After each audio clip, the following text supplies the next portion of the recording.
बहुत समय पहले विशाल पर्वतों और घने जंगलों के बीच स्थित एक शक्तिशाली राज्य था, मलयगढ़। यह राज्य अपने अदृश्य सिंहासन के लिए प्रसिद्ध था।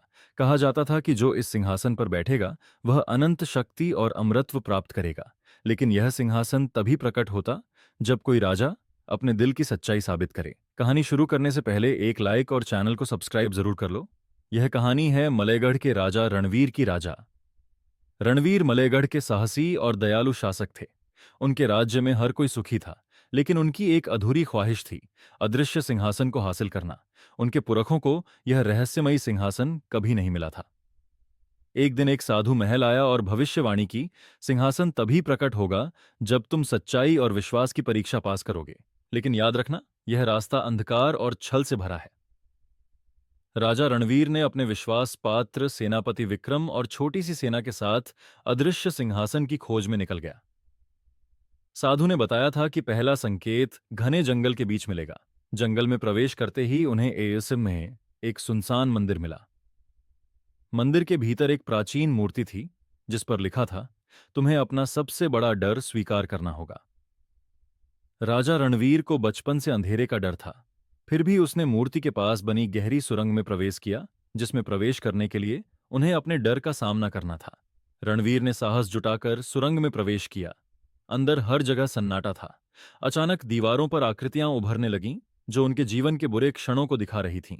उनकी असफलताएं, गलत निर्णय और सबसे बड़ा गिल्ट कि उन्होंने कभी अपने छोटे भाई से झगड़े के बाद माफी नहीं मांगी।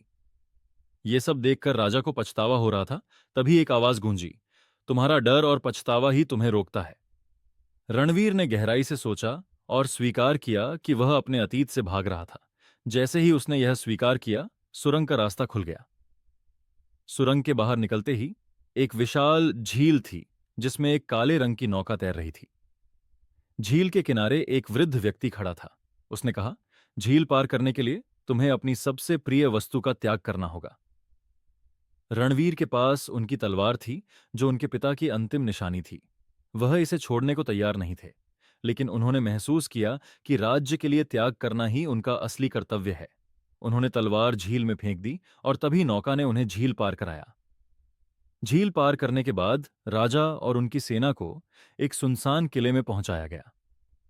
वहां एक अजीब घटना घटी। सेनापति विक्रम ने अचानक राजा के खिलाफ विद्रोह कर दिया। उसने राजा पर हमला करते हुए कहा, सिंहासन पर मेरा हक है। तुमने मुझे हमेशा अपने पीछे रखा, लेकिन अब तुम मुझे नहीं रोक सकते।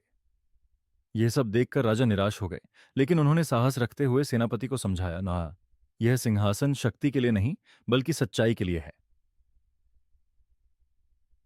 कुछ समय बहस होने पर सेनापति राजा की बात से सहमत हो गया और राजा ने सेनापति को क्षमा कर दिया और उसे अपने साथ फिर से रख लिया। और आगे बढ़ जाते हैं। कुछ समय बाद राजा एक गुफा में पहुंचे। वहां अदृश्य सिंहासन प्रकट हुआ और एक कागज छोड़कर फिर से अदृश्य हो गया। राजा ने जाकर देखा तो उस कागज पर लिखा था, यह सिंहासन तुम्हें अनंत शक्ति देगा, लेकिन पहले यह तय करो, तुम इसे किसके लिए चाहते हो। रणवीर ने उत्तर दिया, मैं इसे अपने राज्य की भलाई और प्रजा के लिए चाहता हूं, न कि अपने व्यक्तिगत लाभ के लिए। रणवीर की सच्चाई और निस्वार्थता देखकर सिंहासन चमक उठा। गुफा में रोशनी फैल गई। राजा को महसूस हुआ कि सिंहासन केवल एक प्रतीक था। असली शक्ति उनके भीतर थी, साहस, सत्य और निस्वार्थता। रणवीर सिंहासन के साथ वापस अपने राज्य की ओर प्रस्थान करते हैं और राज्य में आकर उन्होंने इस सिंहासन को अपनी प्रजा को समर्पित कर दिया। उन्होंने कहा, असली सिंहासन लोगों के दिलों में है। उनके इस निर्णय ने उन्हें इतिहास का सबसे प्रिय और महान राजा बना दिया।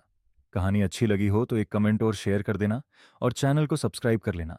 कहानी ये संदेश देती है कि सच्ची शक्ति बाहरी चीजों में नहीं, बल्कि इंसान की सच्चाई, विश्वास और निस्वार्थता में होती है।